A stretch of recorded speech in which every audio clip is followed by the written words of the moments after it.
For the last 2 weeks, social media took an interesting turn as a dress broke the internet and a weasel and a woodpecker melted hearts. No doubt social media never sleeps, and here to break it down for us today and recap on a month that was is Roy Africa's Managing Director, Tonya Khoury. Good morning, Tonya. Nice to have you back with us again. Good morning, Evan. It's always a pleasure to be here. The dress that broke the internet, the black and blue, the gold and white. I don't know. I see it as black and blue.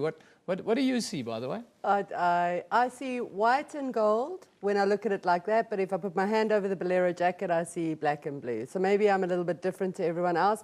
And actually, with all due respect, Evan, who cares? That's right. That was kind of what I said. I thought it was a really ugly dress anyhow in the first place. And I wonder what was the big fuss about, but maybe I'm old school like that. Then there was another picture that caused quite a lot of consternation. Some people, with the fires happening here in Cape Town, you know, the weasel and the woodpecker. Yes. Is that a real photo from Cape Town, or is that a picture from America? Because that's an American woodpecker, so it would have flown a long way to be in Cape Town. That's the power of social media, isn't it? You can make anything your own.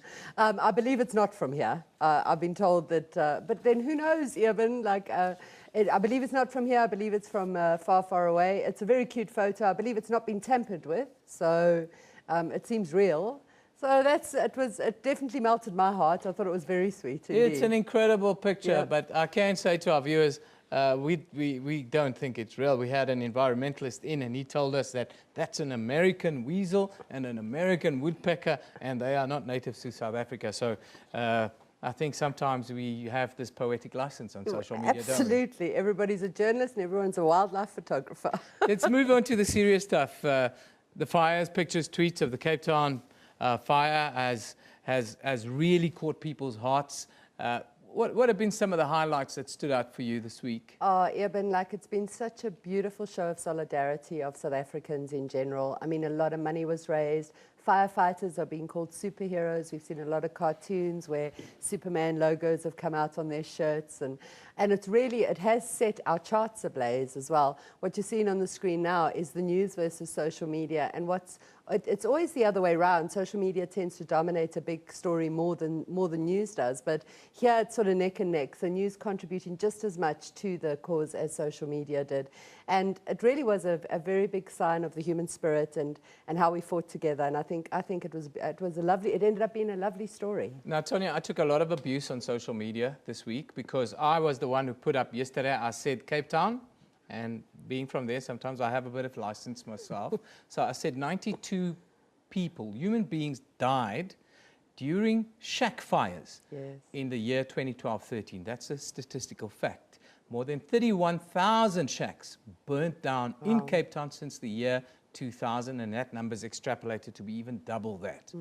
Do we open our hearts as much when shacks burn down than when wildfire burns in the Cape? Of course, I got abused left, right, and centre and the like. But do we value fynbos more than lives sometimes on social media? You make an excellent point, Eben. And I think a lot of the contributing factors, everybody's an activist from a social media platform. And I think the photos, the drama that played out on the timelines really contributed to people interacting with the story. But you make a fantastic point. And again, it's slacktivism, right? It is slacktivism, it is, but I did take a lot of abuse from Cape Town family and friends. Some of it weren't very pleasant, but I won't go in there. Let's look at some of the other stories here. Cricket World Cup's going on. Of course, we had budget versus Sona and all these. Just tell us how the month sort of panned out a little bit. One of my favorite statistics, and I'm so happy to report this, is in news from across 100 countries, where we've looked at 60,000 online newspapers. We found that the cricket Proteas come in at 45% against the rest of the Cricket World Cup. So we're almost as big as the Cricket World Cup in its totality. And if you switch that to social media on the right, you will find that we are bigger as the Proteas than the rest of the World Cup. So you're saying we don't even have to win the World Cup anymore? We've done our bit now. The Proteas have done their bit in brand building South Africa, isn't it? I think what it does say is that South Africans are very active about the cricket, and we're very proud.